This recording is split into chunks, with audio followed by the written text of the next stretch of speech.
بسم اللہ الرحمن الرحیم۔ السلام علیکم۔ میرا نام سمیرہ ہے، میری عمر 60 سال ہے۔ میرے ابا سبزی کا کام کیا کرتے تھے، اماں گھریلو خاتون تھیں۔ گھر بہت اچھے سے چل جاتا تھا۔ ہم زیادہ امیر تو نہ تھے مگر غریب بھی نہ تھے، ہر حال میں اللہ کا شکر ادا کرنا جانتے تھے۔ میں بدصورت تھی اور زیادہ پڑھی لکھی نہ تھی، مگر اماں کے سر پر 12 جماعتیں پاس کر لی تھیں۔ شروع سے اماں دھکے سے اسکول بھیجا کرتی۔ مجھے شروع سے اسکول جانے سے چڑ تھی۔ عام بچوں کی طرح صبح جلدی اٹھنے میں مسئلہ ہوتا تھا۔ اسکول جاتے وقت ڈانٹ کھانا روز کا معمول تھا۔ اکثر تو ابا ڈانٹ سے بچا لیتے، مگر عموماً مجھے اماں ڈانٹ کر یا مار کر اسکول بھیجا کرتی۔ وہ اکثر کہتی کہ ایک تو اس کا رنگ سانولا ہے، اس پر اگر پڑھے گی نہیں تو کل اسے کیا گھر بٹھا کر رکھنا ہے، اس کا بیاہ بھی کرنا ہے۔ ایسا نہیں تھا کہ میں پڑھائی میں نالائق تھی، مگر میرا کبھی پڑھنے کو دل ہی نہیں چاہتا تھا، اور اماں چاہتی تھیں کہ میں تھوڑا بہت پڑھ لکھ لوں۔ بہت مشکل سے اماں نے اپنے سر پر مجھے 12 جماعتیں کروائیں، مگر اس کے بعد میں نے سرے سے انکار کر دیا کہ اب میں مزید نہیں پڑھوں گی۔ اماں نے تو چاہا کہ میں مزید آگے پڑھ لوں، لیکن میری ایک ہی ضد تھی کہ مجھ سے صبح جلدی نہیں اٹھا جاتا، اور اب تو پڑھنے کا بھی دل نہیں چاہتا تھا۔ میری ضد کے آگے اماں بھی تھک ہار گئی۔ خاندان میں زیادہ تو نہیں، مگر میری ایک پھپھو تھیں جن کا ابا کے ساتھ بہت پیار تھا۔ وہ اکثر ہمارے گھر آ جایا کرتی تھیں۔ ان کا ایک ہی بیٹا تھا اور وہ بھی اپاہج تھا، چلنے پھرنے سے قاصر تھا۔ پھپھو اکثر اماں کے پاس آ کر رویا کرتی تھیں۔ پھپھو اپنے اکلوتے بیٹے کے لیے بہت پریشان رہا کرتی تھیں۔ اماں بہت تسلی دیتی، مگر جس پر گزر رہی ہو تکلیف بس وہی محسوس کر سکتا ہے۔ میں جوان ہوئی تو اماں کو میرے رشتے کی فکر ستانے لگی۔ اس پر میری بدصورتی کی فکر نے اماں کو آدھا کر دیا تھا۔ وہ مجھے نہ جانے کون کون سی کریمیں لا کر دیتی اور کہتی کہ اسے استعمال کیا کرو تاکہ تمہارا رنگ سفید ہو جائے، مگر جو اللہ نے بنایا ہو وہ کبھی بدل سکتا ہے۔ وہ ابا سے ہر روز کہتی کہ کوئی لڑکا دیکھنا شروع کریں، رشتے کرنا کون سا آسان کام ہے، ابھی سے کوئی لڑکا دیکھنا شروع کریں گے تو 1-2 سال تک شادی ہو پائے گی۔ مگر مجھے شادی میں کوئی دلچسپی نہیں تھی۔ میں اکثر اماں کو ٹوک دیتی اور کہتی کہ مجھے کہیں نہیں جانا، مجھے اماں ابا کا بازو بننا ہے، ان کے ساتھ رہنا ہے۔ کیونکہ میں اماں ابا کی اکلوتی اولاد تھی، اسی لیے اپنے دل میں اماں ابا کے لیے فکر رکھتی تھی۔ مگر اماں ہمیشہ کہتی بیٹیاں اپنے ماں باپ پر بوجھ نہیں ہوتی، مگر بیٹیاں تو نبیوں نے بھی اپنے گھر میں نہیں رکھی تھیں، بیٹیوں کو تو رخصت ہو کر اپنے شوہر کے گھر جانا ہی ہوتا ہے۔ میں اماں کی باتیں سن کر اکثر دل برداشتہ ہو جاتی اور رونے لگتی۔ وہ کہتی کس کا دل کرتا ہے اپنی ہی بیٹیوں کو دوسروں کے حوالے کرنے کا، مگر یہ تو دنیا کا دستور ہے، ہر بیٹی کو اپنے ماں باپ کا گھر چھوڑ کر اپنے سسرال جانا ہوتا ہے۔ اب تو ابا بھی رشتہ دیکھنا شروع کر چکے تھے، ہر دوسرے دن کوئی نہ کوئی رشتہ ہمارے گھر آیا ہوتا، لیکن ہمیشہ انکار ہی سننا پڑتا۔ کسی کو ابا کے کام سے مسئلہ تھا تو کسی کو میری رنگت سے، کوئی میری بدصورتی دیکھ کر بھاگ جاتا تو کوئی ہمارا گھر بار۔ میں اکثر اماں کو کہتی کہ کیا ضرورت ہے شادی کی، میں یہاں خوش ہوں، مگر اماں ہر وقت پریشان رہتی۔ اب تو میں اماں کی پریشانی کی وجہ سے اپنی ضد کو بھی چھوڑ دیا تھا، مگر جو نصیب میں ہو ملتا وہی ہے۔ میری عمر بڑھتی جا رہی تھی، وقت کے ساتھ ساتھ میری عمر میرے چہرے سے واضح ہونے لگی تھی۔ اب تو اماں بھی تھک گئی تھی، وہ ایک ہی دعا کرتی تھی کہ اب تو کوئی رشتہ گھر پر ہی آ جائے۔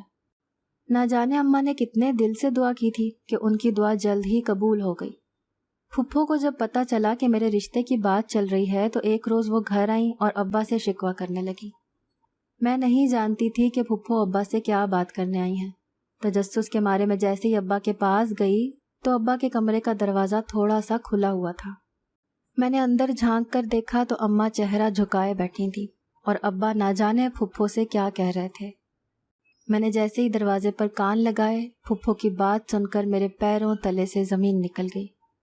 جب میں نے پھپھو کو کہتے سنا کہ گھر کی بیٹی اگر گھر میں ہی رہ جائے تو اس میں کیا برائی ہے، میرا بیٹا بے شک اپاہج ہے مگر تمہاری بیٹی کا بہت خیال رکھے گا، اور پھر میں بھی اس کی سگی پھپھو ہوں، کبھی اس پر آنچ بھی نہیں آنے دوں گی۔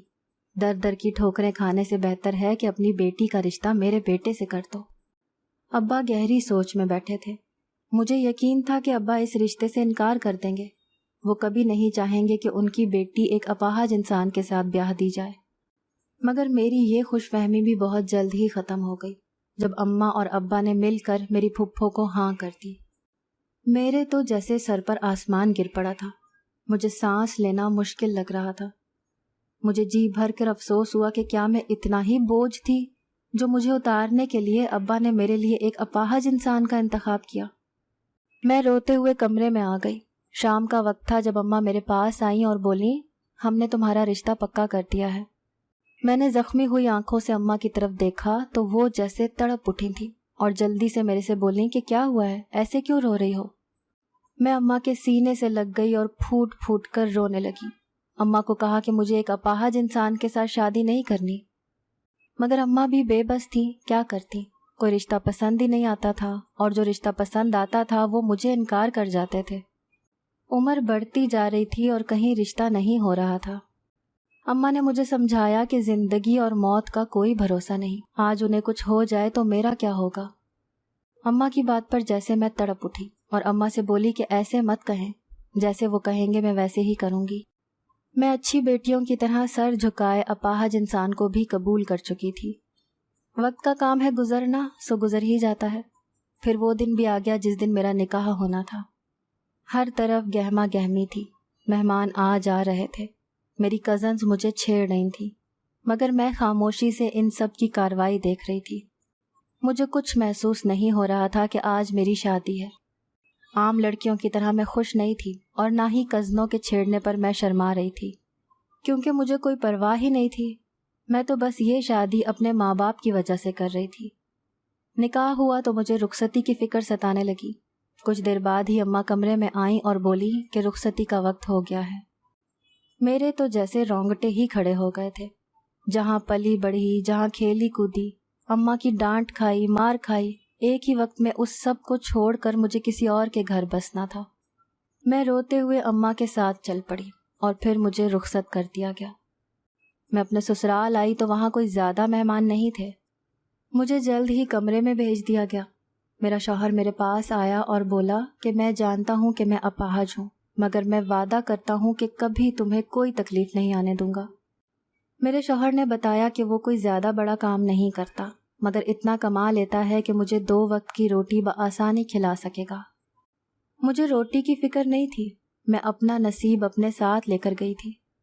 مجھے فکر تھی تو اس بات کی کہ ایک اپاہج انسان کے ساتھ پوری زندگی کیسے گزرے گی۔ میرا شوہر اپاہج تھا، معمولی کام کرتا تھا۔ ایک فرد اور بڑھنے کی وجہ سے گھر کا خرچہ مزید بڑھ گیا تھا۔ میں بھی اب خرچے کی وجہ سے پریشان رہنے لگی تھی۔ کبھی شوہر سے کسی چیز کے لیے ضد نہیں کی تھی۔ اکثر وہ کہتے تھے کہ تم باقی بیویوں کی طرح ضد کیوں نہیں کرتی، کبھی کوئی خواہش نہیں کی، کیا تم اس رشتے سے خوش نہیں ہو؟ اور میں ہمیشہ سر جھکا دیتی تھی۔ میں انہیں یہ نہیں بتا سکتی تھی کہ ہاں میں اس رشتے سے خوش نہیں تھی، میں بس اتنا کہہ دیتی کہ میں گھر کے خرچے کے لیے تھوڑا پریشان ہوں۔ ایک روز میں اپنے شوہر سے گھر کے خرچے کو لے کر بات چیت کر رہی تھی، نہ جانے میری ساس نے تمام باتیں کب سن لی اور اچانک کمرے میں آ کر بولی کہ بیٹا تم فکر نہیں کرو، کل سے میں فیکٹری جایا کروں گی اور گھر کے لیے کماؤں گی، لیکن تمہیں فکر کرنے کی ضرورت نہیں ہے۔ تمہارا جس چیز کو دل چاہے تم بلا جھجک ہمیں بتا سکتی ہو۔ میرا شوہر میری بہت ہی عزت کرتا تھا، میری ساس بھی مجھے بہت پیار کرتی تھی۔ کبھی کبھی تو مجھے اپنے ماں باپ کا فیصلہ بہت اچھا لگتا، مگر جب اپنے شوہر کو دیکھتی تو کچھ دکھ بھی ہوتا۔ مگر میں نے اپنے نصیب کے ساتھ سمجھوتا کر لیا تھا۔ میری ساس گھر کا خرچ چلانے کے لیے نوکری کرنے لگی۔ میری ساس کو کام کرتے ابھی 1 مہینہ ہی گزرا تھا کہ میری ساس نے ایک موبائل لے لیا۔ مجھے بہت حیرت ہوتی کہ میری ساس کو موبائل کی کیا ضرورت ہے، مگر وہ کہتی کہ فیکٹری میں اکثر ضرورت پڑ جاتی ہے۔ میں فیکٹری کے کام کے بارے میں نہیں جانتی تھی تو میں بھی ساس کی بات پر خاموش ہو جاتی۔ لیکن ایک بات جو مجھے ہمیشہ حیرت میں مبتلا کر دیتی وہ یہ تھی کہ کام پر جانے سے پہلے ساس موبائل میں میری تصویر بنا کر لے جاتی۔ اس سے پہلے وہ مجھے کہتی کہ تیار ہو جاؤ اور پھر اچھے اچھے پوز بنواتی۔ مجھے لگتا کہ ساس کو تصویریں لینے کا شوق ہے، تبھی وہ میری تصویریں لیتی ہیں۔ جب واپس آتی تو میرے ہاتھ میں ساری کمائی پکڑا دیتی۔ میں اکثر اپنی ساس کی اس حرکت پر حیرت زدہ ہوتی، لیکن شوہر کہتا کہ دیکھو میری ماں کو تمہاری کتنی پرواہ ہے۔ ایسے ہی کئی مہینے گزر گئے۔ ساس روز میری تصویر لے کر جاتی اور واپسی پر مجھے ڈھیر سارے پیسے پکڑا دیتی۔ مجھے بھی اور کیا چاہیے تھا، عزت، پیار، پیسہ، ہر چیز مل رہی تھی، لیکن مجھے اس بات کی سمجھ نہیں آتی تھی کہ آخر اتنے پیسے میری ساس کو کون دیتا تھا۔ مجھے اکثر تجسس ہوتا، مگر میں خاموش رہتی۔ ایک روز ساس بیمار تھیں، تب شوہر نے مجھے اس کی جگہ فیکٹری بھیج دیا۔ پہلے تو میں کافی گھبرا رہی تھی۔ میرے شوہر نے مجھے حوصلہ دیا اور بولا کہ کچھ نہیں ہوگا، تمہیں سب کام سمجھ آ جائے گا، بس کچھ دن کی بات ہے، اماں ٹھیک ہو گئیں تو تمہیں کام پر جانا نہیں پڑے گا۔ میں بھی یہ سوچ کر راضی ہو گئی کہ کچھ ہی دن تو ہیں، میرا اتنا خیال رکھا جاتا ہے تو مجھے بھی سب کا خیال رکھنا چاہیے۔ میں اللہ کا نام لے کر فیکٹری کے لیے نکل گئی، لیکن وہاں پہنچتے ہی خود سے گھن آنے لگی۔ جب سامنے کا منظر مجھے دیکھنا پڑا، مجھے خود سے شرم آ رہی تھی۔ آخر میری ساس میرے ساتھ ایسا کیسے کر سکتی تھی؟ وہ میری سگی پھپھو بھی تھیں، کیا انہیں میری عزت کی پرواہ نہیں تھی؟ فیکٹری میں ہر جگہ میری تصویریں لگی ہوئی تھیں جو ایک ماڈل کی طرح استعمال کی جاتی تھیں۔ آج مجھے سمجھ آئی کہ میری ساس کس فیکٹری میں کام کرتی تھی۔ میری ساس کا کام مختلف ماڈلز کی تصویریں بنانا تھا جو فیکٹری کے بنائے گئے میگزین کے پہلے صفحے پر لگتی تھیں۔ چہرے کو ایڈٹ کیا جاتا اور پھر اسے صفحے پر چھاپ دیا جاتا تھا۔ پوری فیکٹری میں عجیب و غریب کپڑوں میں میری تصویریں چسپاں تھیں۔ فیکٹری کے لوگ مجھے وہاں دیکھ کر حیران ہونے لگے اور ایک دوسرے کے کانوں میں باتیں کرنے لگے۔ ایک عورت میرے پاس آئی اور بولی کہ تم تو یہی ماڈل ہو نا جو ہمارے میگزین کے لیے کام کرتی ہے۔ میری آنکھیں آنسوؤں سے لبریز تھیں۔ میں نے بھرائی آنکھوں سے ہی اس عورت کی طرف دیکھا اور بولا کہ میں نہیں جانتی یہ سب کب اور کیسے کیا گیا ہے، یہ سب میری اجازت کے بغیر کیا گیا ہے۔ سب بہت حیران ہو رہے تھے۔ اچانک وہاں پہ شور سن کر فیکٹری کا مالک بھاگا ہوا آیا اور مجھے دیکھ کر حیران ہوا اور کہنے لگا کہ آپ تو ماڈل ہیں نا، آپ کا ہماری فیکٹری میں کیسے آنا ہوا؟ مجھے جلدی سے بٹھایا گیا اور میرے لیے شربت اور مختلف لوازمات لے کر لائے گئے۔ میری بہت آؤ بھگت کی گئی، مگر مجھے یہ سمجھ نہیں آ رہا تھا کہ میری ساس نے ایسا کیوں کیا۔ چند پیسوں کے لیے اس نے میری عزت کی پرواہ بھی نہیں کی۔ میں بہت غصے میں تھی اور آج جاتے ہی اپنے شوہر کو اس کی ماں کے بارے میں سب بتانے والی تھی۔ اس سے پہلے کہ میں گھر جاتی، فیکٹری کے مالک نے میرے آگے ایک کانٹریکٹ پیپر رکھتے ہوئے کہا کہ آپ اس پر سائن کر دیں۔ میں حیران ہونے لگی۔ 12 پڑھی تھی، اسی لیے پڑھنا لکھنا آتا تھا۔ میں نے اس مالک سے پوچھا کہ کس چیز کے پیپرز ہیں۔ مالک کی بات سن کر میرے رونگٹے کھڑے ہو گئے جب اس نے کہا کہ اگر آپ ہمارے ساتھ مسلسل کام کریں گی تو آپ کو ماہانہ ایک بندھی تنخواہ ملا کرے گی، لیکن ہماری ایک شرط ہوگی، آپ ہمارے علاوہ کسی اور کے ساتھ کام نہیں کر سکیں گی۔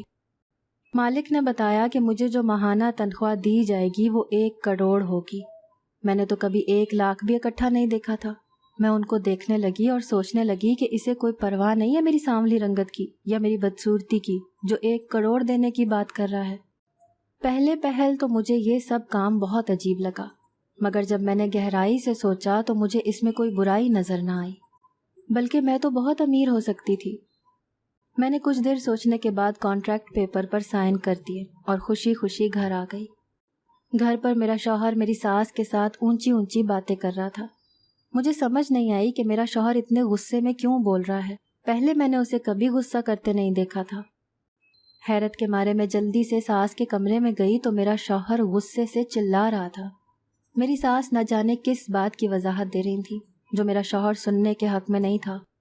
میں اندر گئی اور دونوں کو سلام کیا۔ میرا شوہر غصے سے میرے پاس آیا اور بولا کہ آج کے بعد تم فیکٹری نہیں جاؤ گی، جو اماں نے تمہارے ساتھ کیا میں تم سے اس کے لیے معافی چاہتا ہوں۔ مجھے ابھی اماں نے بتایا ہے کہ وہ فیکٹری میں کیا کام کرتی تھیں۔ میں شوہر کی بات پر مسکرانے لگی اور بولی، فکر مت کرو، مجھے کوئی مسئلہ نہیں ہے، بلکہ میں اسے خوشی سے بتانے لگی کہ میں کانٹریکٹ سائن کر آئی ہوں، مجھے 1 مہینے کی تنخواہ 1 کروڑ ملا کرے گی۔ وہ اتنی تنخواہ سن کر حیرت سے میری طرف دیکھنے لگا۔ مجھے لگا شاید رقم کا سن کر میرا شوہر بھی میری طرح ہی حیران ہوا ہے، مگر یہ میری غلط فہمی تھی۔ میرا شوہر غصے سے آگ بگولا ہونے لگا اور بولا کہ آج ہی اس کانٹریکٹ کو ختم کر دو۔ مجھے اپنی عزت بہت پیاری ہے، جو میری ماں نے کیا اب مزید تم نہیں کرو۔ میں تھوڑا کماتا ہوں مگر عزت کی روٹی کھاتا ہوں۔ میں اپنے گھر میں ایک ذلت بھری زندگی نہیں جی سکتا۔ لوگ باتیں بنائیں گے، نہ جانے کیا کیا کہیں گے، اور نہ جانے کون کون تمہیں دیکھے گا۔ میں یہ سب برداشت نہیں کر سکتا۔ مجھے پہلے پہل اپنے شوہر کی عقل پر شبہ ہوا۔ میں اس سے لڑی جھگڑی اور بہت سی باتیں بھی سنا دی، انجانے اور غصے میں ہی صحیح، لیکن میں نے اپنے شوہر کا بہت دل دکھایا۔ میں نے اسے اس کے اپاہج اور ناکارہ ہونے کا طعنہ دیا اور اس کو اس چیز کا احساس دلایا کہ وہ میری تمام خواہشات پوری نہیں کر سکتا کیونکہ وہ اپاہج ہے۔ میرا شوہر تو دکھی ہوتا میری طرف دیکھنے لگا اور بولا کہ مجھے اس طرح کی امید نہیں تھی، مجھے لگتا تھا کہ شاید تم میرے ساتھ خوش ہو، مگر یہ میری غلط فہمی تھی، تم تو میرے ساتھ خوش نہیں ہو۔ میں بھی نہ جانے کب کا غبار دل میں رکھے بیٹھی تھی، تبھی چیخ پڑی کہ ہاں میں تمہارے ساتھ خوش نہیں ہوں۔ آخر تم مجھے دے ہی کیا سکتے ہو؟ 2 وقت کی روٹی تو میں اپنے گھر میں بھی کھا لیا کرتی تھی، یہاں تو پھر تمہیں بھی سنبھالنا پڑتا ہے، گھر کا پورا کام بھی کرنا پڑتا ہے۔ اس کے باوجود میری بہت سی خواہشات ویسی کی ویسی رہ جاتی ہیں۔ میں تمہارے ساتھ مزید نہیں رہنا چاہتی، اور تمہارے لیے تو کم از کم اتنی اچھی رقم کو میں ضائع نہیں کرنا چاہتی۔ میرے سر پر شیطان حاوی ہوا تھا۔ میں نے آؤ دیکھا نہ تاؤ اور اپنے شوہر سے طلاق کا مطالبہ کر دیا۔ میرے منہ سے طلاق کا لفظ سن کر میرا شوہر پھٹی آنکھوں سے میری طرف دیکھنے لگا اور بولا کہ تم جو مرضی کرو مگر میں تمہیں کبھی طلاق نہیں دوں گا۔ مجھے بھی اس چیز کی پرواہ نہیں تھی، میں بھی بس آزادی چاہتی تھی جو مجھے بغیر طلاق کے بھی مل رہی تھی۔ اگلے روز سے ہی میں کام پر جانا شروع ہو گئی۔ مجھے طرح طرح کے نئے ڈیزائنر کے کپڑے پہنا دیے جاتے جو کچھ غیر مناسب ہوتے تھے مگر مجھے پہننے پڑتے۔ کبھی کبھی تو مجھے شرم آتی مگر کبھی کبھی میں خود کو سمجھا کر ایسے کپڑے پہن لیتی۔ اس وقت صرف میری نظروں کے سامنے 1 کروڑ ہی گھوم رہا تھا۔ فیکٹری کا مالک اکثر مجھے عجیب نظروں سے دیکھتا۔ پہلے تو میں ان سب چیزوں کو نظر انداز کر دیا، مگر جب بات حد سے بڑھ گئی تو مجھے فکر ہونے لگی۔ ایک روز تو میرے پیروں تلے سے زمین نکل گئی جب فیکٹری کا مالک میرے پاس آیا اور بولا کہ مجھ سے شادی کر لو، میں تم سے محبت کرتا ہوں۔ میں تو حیران تھی کہ مجھ میں ایسا کیا نظر آ گیا اس کو جو اس قدر پاگل ہوا جا رہا ہے۔ میرے دماغ پر اس نے محبت کا جال بچھا دیا تھا۔ اب میں ہر روز اپنے شوہر سے لڑتی جھگڑتی اور روز ہی طلاق کا مطالبہ کرتی۔ وہ ایک ہی بات کہتا کہ میں تمہیں کبھی نہیں چھوڑوں گا، تم جو چاہتی ہو تم کر رہی ہو، پھر کس بات کی فکر ہے۔ آخر کار میں نے اپنے شوہر کو بول دیا کہ میری اس معاشرے میں کچھ عزت ہے، بہت سے لوگوں سے بہت سے اداکاروں سے مجھے ملنا ہوتا ہے، اب ان سب کے سامنے میں تمہارا تعارف نہیں کروا سکتی، اسی لیے بہتر ہے کہ ہم دونوں الگ ہو جائیں۔ میرا شوہر دن رات میری منتیں کرتا اور مجھے کہتا کہ ایسا مت کرو، میں تمہارے بغیر نہیں رہ سکوں گا، مگر میری ایک ہی رٹ تھی کہ مجھے تم سے طلاق چاہیے۔ آخر کار اس نے مجھے طلاق دے دی۔ اب تو میں آزادی سے ہر جگہ گھوم پھر سکتی تھی۔ میں نے اپنی عدت مکمل ہوتے ہی اپنی فیکٹری کے مالک سے شادی کرنے کا فیصلہ کر لیا۔ ایک روز جب میں فیکٹری گئی تو میرا مالک کافی خوش تھا۔ مجھے سمجھ نہیں آئی کہ اس خوشی کی وجہ کیا ہے۔ مجھے لگا کہ شاید کوئی نیا کانٹریکٹ مل گیا ہے، اسی لیے میرا مالک خوش ہے۔ میں نے فیکٹری کے مالک سے پوچھا کہ کیا ہوا ہے، اتنی خوشی کس چیز کی ہے؟ تو وہ ہنسنے لگا اور بولا کہ یہ سمجھ لو ایک سونے کی چڑیا میرے ہاتھ لگ گئی ہے۔ میں اس کی بات سن کر مسکرانے لگی اور بولی کہ اگر ایسا ہے تو بہت اچھی بات ہے۔ ابھی بھی میرے ذہن میں بس ایک ہی بات چل رہی تھی کہ شاید میرے مالک کو نیا کانٹریکٹ مل گیا ہے۔ میں نے مالک سے بولا کہ اب ہمیں شادی کر لینی چاہیے، تو وہ بولا بالکل کر لینی چاہیے، لیکن اس سے پہلے تمہیں میرے گھر آنا ہوگا تاکہ میری اماں تم سے مل لیں۔ پہلے تو مجھے کچھ معیوب لگا، مگر پھر یہ سوچ کر اپنے دل کو تسلی دے دی کہ بڑے لوگوں میں ایسے ہی شادیاں ہوتی ہیں۔ میں نے اپنے مالک سے حامی بھر لی اور اگلے ہی روز ان کے گھر چلی گئی۔ ایک ملازمہ آئی اور مجھے ایک شربت دے گئی اور بولی کہ مالک آتے ہیں، آپ تب تک شربت لیجئے۔ میں بھی شربت پینے لگی۔ کافی دیر انتظار کے بعد بھی مالک نہ آیا تو مجھے پریشانی ہونے لگی، کیونکہ مجھے اس کے گھر آئے ہوئے کافی وقت ہو چکا تھا۔ اب تو میں بیٹھ بیٹھ کے بھی تھک چکی تھی۔ آدھا گھنٹہ گزرا تو میرا سر ایک دم چکرانے لگا۔ مجھے سمجھ نہیں آ رہا تھا کہ میرے ساتھ کیا ہو رہا ہے، اور پھر نہ جانے مجھے کیا ہوا کہ میں بے ہوش ہو گئی۔ ہوش آیا تو میں ایک بستر پر موجود تھی۔ پہلے تو اپنے سر کو ملنے لگی جو درد سے پھٹا جا رہا تھا، پھر بے دھیانی میں ادھر ادھر دیکھنے لگی۔ لیکن مجھے کچھ یاد نہ آیا کہ میں یہاں کس جگہ پر ہوں اور میرے ساتھ ہوا کیا تھا۔ جیسے ہی ہوش آنا شروع ہوا تو مجھے یاد آیا کہ میں اپنے مالک کے گھر آئی تھی، مگر اس وقت میں کہاں ہوں میں نہیں جانتی تھی۔ ابھی میں کچھ کرتی اس سے پہلے ہی کمرے کا دروازہ کھلا اور فیکٹری کا مالک بہت سے لڑکوں کے ساتھ اندر آیا۔ لڑکے کوئی اچھے لوگ نہیں لگ رہے تھے، شکل سے ہی عیاش اور شرابی نظر آتے تھے۔ میں نے حیرت سے فیکٹری کے مالک کی طرف دیکھا، جو چہرے پر بہت ہی عجیب سی مسکراہٹ لیے کھڑا تھا۔ میں ابھی سمجھنے کی کوشش کر رہی تھی کہ ماجرا کیا ہے، اس سے پہلے ہی میرا مالک بولا کہ یہی ہے وہ لڑکی جس کے پیسے تم لوگوں سے لیے تھے۔ جب میں نے اپنے مالک کے منہ سے ایسی باتیں سنی تو میں بولنا چاہتی تھی، پوچھنا چاہتی تھی کہ یہ کیا ہو رہا ہے، مگر میری زبان تو جیسے سل ہی گئی تھی۔ میرے اعصاب جواب دے گئے تھے۔ جو میں سوچ رہی تھی وہ ناقابل یقین تھا۔ میرا دماغ درد سے پھٹنے لگا اور کان سائیں سائیں کرنے لگے۔ پیسوں کے لالچ نے میری زندگی تباہ کر دی تھی اور مجھے کہیں کا نہیں چھوڑا تھا۔ میرے شوہر نے مجھے بہت روکا، مگر میں کسی کی سنے بغیر ایک اندھے کنویں میں چھلانگ لگا چکی تھی، جہاں سے نکلنا اب ناممکن تھا۔ میں نے اپنی عزت بچانے کے لیے نہ جانے کون کون سی دعائیں کی، مگر جو میں نے کیا مجھے اس کی سزا ملنی ہی تھی، اور آخر کار مجھے بیچ دیا گیا، ایک ہاتھ سے دوسرے ہاتھ اور دوسرے ہاتھ سے تیسرے ہاتھ، اور نہ جانے کتنے ہی ہاتھوں نے مجھے خریدا اور کتنے ہی ہاتھوں نے مجھے بیچا۔ اب تو میں ہر وقت بیمار رہنے لگی تھی۔ شاید میری سزا مکمل ہو چکی تھی، اسی لیے زندگی کے کئی سالوں بعد اب مجھے اس عذاب سے آزادی مل گئی۔ اب میں کسی کام کی نہیں تھی، تبھی مجھے آزاد کر دیا گیا تھا۔ میں اپنے شہر واپس آئی تو سب سے پہلے اپنے شوہر کے گھر گئی۔ سابقہ شوہر نے دوسری شادی کر لی تھی اور وہ اپنے بیوی اور بچوں کے ساتھ بہت خوش تھا۔ میں اپنے سابقہ شوہر کے پیروں میں گر گئی اور گڑ گڑا کر اس سے معافی مانگنے لگی۔ پہلے تو وہ مجھے دیکھ کر حیران ہوا اور پھر بولا کہ میں نے تمہیں اسی وقت معاف کر دیا تھا۔ تم جس جہنم سے ہو کر آئی ہو وہ تمہارے لیے بطور سزا کافی تھی۔ اب اگر میں تمہیں سزا دوں گا تو یہ تم پر زیادتی ہوگی اور مجھ پر بھی بوجھ ہوگا۔ میں تو اس انسان کی اعلیٰ ظرفی پر حیران تھی اور اس کو اپنی بیوی کے ساتھ خوش دیکھ کر افسردہ بھی تھی، لیکن اب پچھتانے کا کوئی فائدہ نہیں تھا، کیونکہ میں سب کچھ اپنے ہاتھوں سے گنوا کے گئی تھی۔ میں نے اپنے پیروں پر اپنے ہاتھوں سے کلہاڑی ماری تھی۔ میں نے اپنی زندگی سے ایک سبق حاصل کیا تھا کہ کبھی بھی کسی کے بہکاوے میں آنے سے پہلے اپنے گھر والوں کے بارے میں ایک بار سوچ لینا چاہیے، کیونکہ یہاں جگہ جگہ انسانوں کے روپ میں جانوروں نے جال بچھائے ہوئے ہیں۔ کب کوئی سنہری مچھلی اس میں پھنسے اور وہ اس کے ذریعے دنیا میں برائی پھیلا سکیں۔ میں اب لوگوں کے گھروں میں کام کر کے اپنا پیٹ پالتی تھی اور ہمیشہ اپنے اچھے وقت کو یاد کر کے روتی تھی، جس کو میں اپنا برا وقت سمجھا کرتی تھی۔ اگر آپ کو آج کی ہماری کہانی پسند آئی ہے تو اسے لائک کیجیے اور اپنے پیاروں کے ساتھ شیئر کیجیے، اور ہاں، اگر ابھی تک آپ نے ہمارا چینل سبسکرائب نہیں کیا تو ضرور کیجیے۔ ملتے ہیں کل ایک نئی اور دلچسپ کہانی کے ساتھ، تب تک کے لیے اللہ حافظ۔